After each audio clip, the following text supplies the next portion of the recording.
she kept telling me she gets paid on Tuesday. Well, I called her on Tuesday. She said, I don't get paid this week. I get paid next week. I said, okay. So I called her on Tuesday, the next Tuesday. Okay.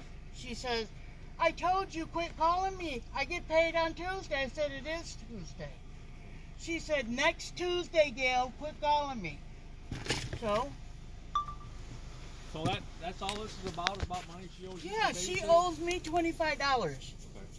Okay? I promised to... This is my cousin, Christy. I come here every week to visit my dad. She asked me if I could give her a ride because she knew I was coming. Okay. Let me get some information from you real quick. Okay. The only thing I tell you is that she's not paying you for services you've rendered. You can file a civil suit against her. But the problem is, she went up here, she knocked on the door, she was just, because she blocked her on Facebook, so she came over here, she knocked on the door, she opened the door, and she told her, get out of here, I'm putting my kids to bed, and slammed the door in her face. Then she came out here, and she told me that I was going to be arrested because I was on an order of protection. And I said, that's funny, I've never been served an order of protection. She said, you can't be here, and I'm calling the cops. I said, call them, I'm not leaving because I didn't do anything wrong. Who are you? Are you any relation? She's my cousin. Your cousin, but are you related to her? Or? I'm not related to her. I'm related to her boyfriend. See, that's where the problem comes in. Yeah. You know why? Because he can't have third-party contact, and you. But I'm not. No. Listen to me. I'm telling you. Okay. If you're making contact with her, I didn't make contact with her. But you're here. She gave me a ride. She's coming to Winnebago but that causes the problem with the order of protection.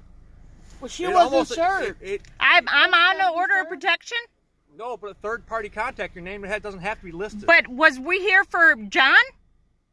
She thinks it is. She knows it's not. She knows she's here to get the money. She's lying because she knows. I have it on recorder. I've taped it. I'm not stupid. I'm not playing this game with her. Well, she said, I'm calling the cops. If you're related to John, you probably shouldn't be here. All I did is give her a ride. What's your last name? Stone. Your first name? Gail, G-A-I-L. What's your middle initial, Gail? D. Your birthday? 4266. What's your home address? 2409 Hecker, H-E-C-K-E-R Avenue, Rockford, Illinois. What, Petey? 61103. What's a good phone number for you, Gail? 815-505-4901.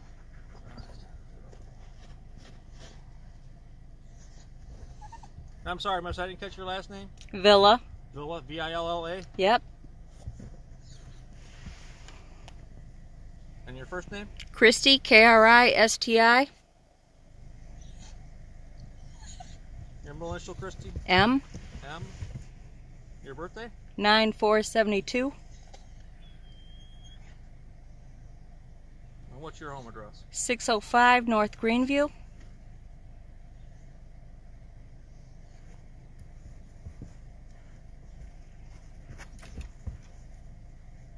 That's Ave, right? Avenue? Yep. Rockford? Yep. What's the zip code over there? 61101. You have a good phone number? 815-505-1263. You have to understand, when the information I got when I got called here was there was a violation of order of protection, okay? And that you were related to John and you were harassing her. That's the information I got. I also got information that John was here. So there, obviously that was a misconception. I don't know, through her or through my dispatch, the information didn't come through clearly. I'm not sure. But you have to look at it as you being here could potentially be looked at by the court as a third-party contact. However you want to look at it, you can.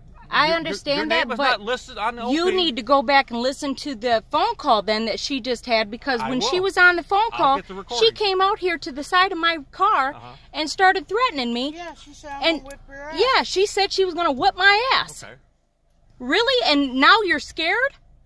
How does that work? She slammed the door in her face. Okay.